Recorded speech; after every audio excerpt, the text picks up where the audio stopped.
emotional intimacy requires you to be open and honest, building a connection with your partner.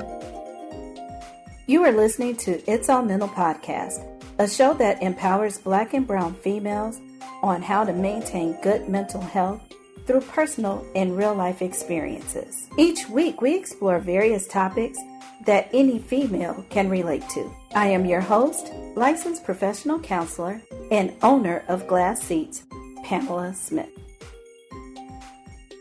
What is up, good people? Glad to be back, starting off season 2 of It's All Mental Podcast. Thanks for coming back with me. Hope you enjoyed this new season as much as I am. I'm going to go ahead and jump right into it. Today, we are going to talk about building intimacy in relationships and how to strengthen relationships. So there are 6 forms of intimacy. You have your physical intimacy, which is, touch, holding hands, caressing, kissing, hugs, making love, that sort of thing. Of course, the physical touch, what that does is it actually releases chemicals in the brain that makes you feel all, gooey inside and in love and all that great stuff. So that helps increase the bond that you have with your significant other. The next one is emotional intimacy. And emotional intimacy requires you to be open and honest,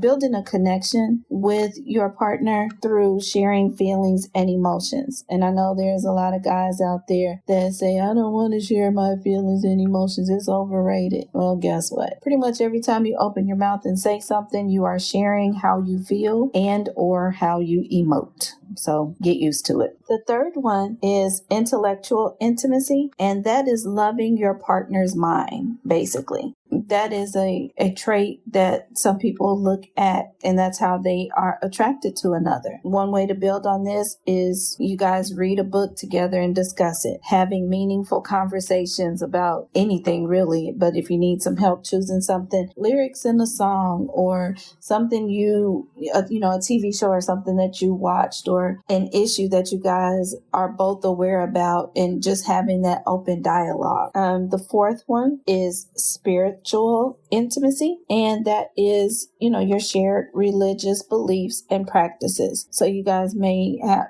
be of the same faith and you go to church together. There's a saying in our community that a couple that prays together stays together, that falls in line with that. Fifth one is recreational intimacy. And basically what this is making time to be active together. So that could be going to the gym, being on a sports team together, or playing sports together, just doing physical activities together outside of the bedroom. And last but not least is the financial intimacy. And I know that sounds strange, but it is actually a thing. And it's where you both partners develop a financial plan for yourselves, for your future, and then not only develop it, but go ahead and implement it. You start to see the fruits of the labor and the rewards and things, and that brings a closeness to your relationship as well. So I know this was a quick rundown of the 6 forms of intimacy: physical, emotional, intellectual, spiritual,